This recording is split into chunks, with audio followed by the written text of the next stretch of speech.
Razabani for IFL TV in association with MTK Global. With me, victorious Robbie Davies Jr. Robbie, you right? Yeah, good, thank you. Did you expect that to go the full rounds?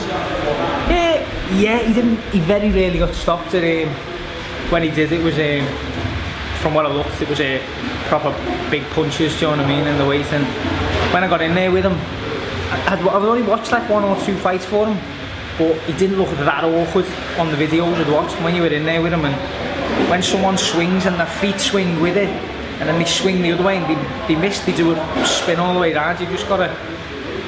And fair play to Dominic.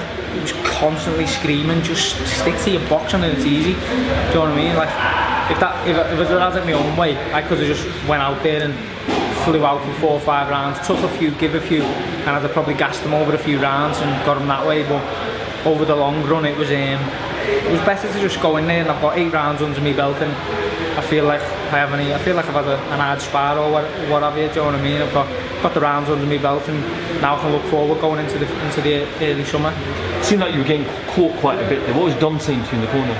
It was just like the first round, he was catching me with like big wild swings, but he couldn't knock the skin off a rice pudding. But they were the times in like previous fights I'd get it and I'd think, oh, let's go, do you know what I mean, let's go, and I'd just go and have a tear up. In this one, he wasn't hurting me, he just like knocked your head or whatever. So Dominic was just screaming, stick to your boxing. And then every time I went orthodox, it was like he'd come alive a bit, started getting jittery on his feet, because he knew how to set for his right hand. And the second I switched southpaw, he was like, how do I throw a punch here? And the only shot he really knew, he'd try for a backhand to the body, but even then I'd just step back and it'd like just graze me or something like that. So it was fairly comfortable. It was just like everyone else is happy with it, but me personally, like I like to give the fans the money's worth and have an absolute war. But look at it this way, I've got no marks on me. I wake up tomorrow morning and I won't even have a stiff neck. Do you know what I mean? So is it hard to, obviously you had that great fight with Ritson. Obviously this potential opponent wasn't at the level of Ritson, so is it hard to get out for these kind of fights?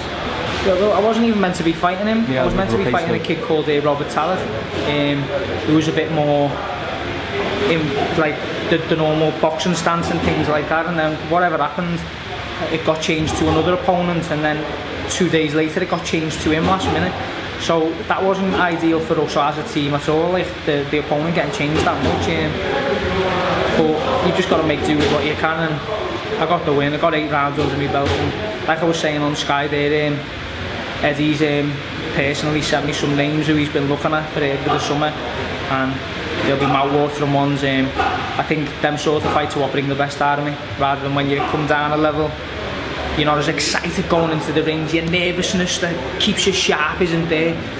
But I got the win, and what can I do, do you know what I mean? Dominic and that were happy they heard me listening, and it's been the first time in a while I've been listening to someone else rather than doing what I think is best, do you know what I mean? You obviously made that transition to the Ingle gym. How have things been, and are you picking up their style of fighting? Well, yeah and no, because I've got to remember this week now is 8 weeks in the Ingle gym, 8 full weeks, so nothing's going to magically just start happening overnight. It takes time, and I'll probably have a couple of days off and I'll be straight back in the gym, because that's the way the rest of the lads are in that gym. They have a fight and they're in the gym Monday.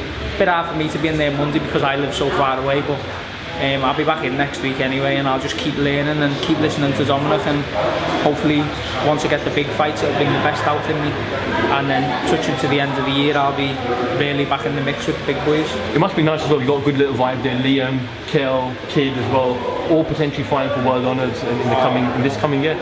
Honestly, it's unbelievable, and even when you can just go for a coffee with them and listen to what they've got to say and things they do, training methods, training ideas, or what they do in like final preparations, making weight and things like that. Like me, I'm a big 10 stoner, especially getting in the ring, and I can't believe how easy I made this weight. I know I was 3 pounds over the limit, but I've never made weight so easy in my life. And normally it used to take me 12 weeks to get to like where I am now.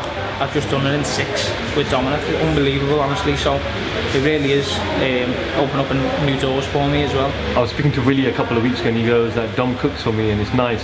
Do you get the same treatment? Willie's got a few extra privilege because he's younger and things like that.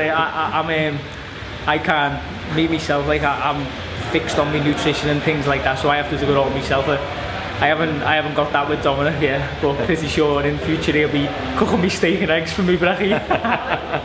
Robbie, go, rest, recover, enjoy the victory, and we'll surely catch up with you very soon. All right, thank you. Robbie Davies Jr. for IFL TV, thank you very much.